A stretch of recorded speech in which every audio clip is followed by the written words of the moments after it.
Сәлеметсіздер ме, құрметті ұстаздар, каналға қош келдіңіздер. Бүгін 1 наурыз алғыс айту күніне байланысты өзімнің өткізетін іс-шарамен таныстыратын боламын.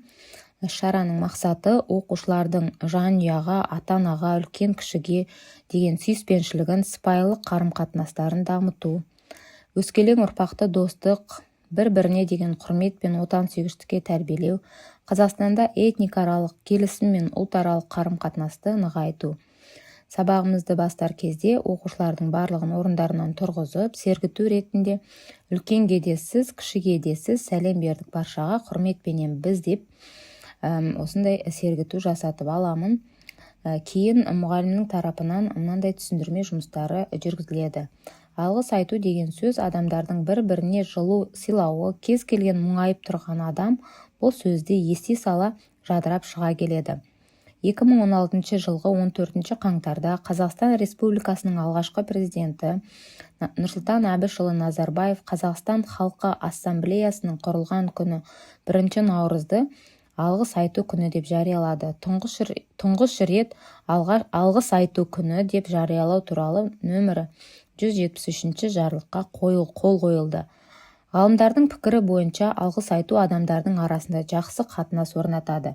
Мүмкіндік болып жатса, жақсы сөз айтудан жалықпаңыздар. Рахмет көңілді жадыратып, жақсылыққа жетелейтін сиқырлы жол. Қазақстан бұл құшағы ыстық, құлашы кең байтақ өлке.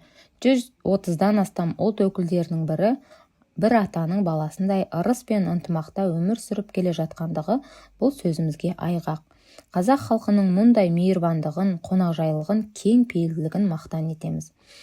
Бұл жерде негізгі мақсат алғыс айту күнінің басқа халқымызда, елімізде тұрып жатқан басқа ұлт өкілдерінің осы қиын-қыстау кезінде қазақтардың оларды тастамай көмек беріп, қолдау беріп, өз елімізде бірге бір отбасындай тұрып жатқандығына алғыс айту, яғни рахмет айту күні.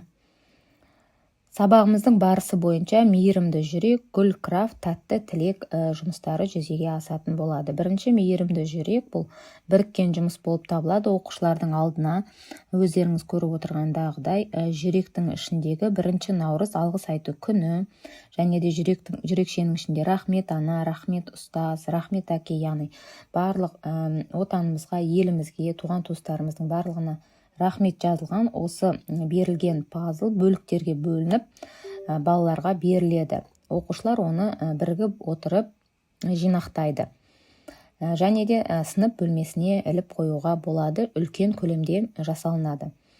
Екінші, әр оқушы өзінің үйіне, ата-анасына жеке шығармашылығын жасап, ата-анасын осы мерекемен құттықтайтын болады. Бұл жерде мен гүл крафт тапсырмасын алып отырмын, яғни бұл жерде оқушылар берілген гүл крафтты қияды, бояйды және де ішіндегі жүрекшенің ішіне өзінің тілегін жазады. 1000 алғыс әке, 1000 алғыс ана, өмірге әкеліп тәрбие беріп баққаныңыз үшін деген сияқты.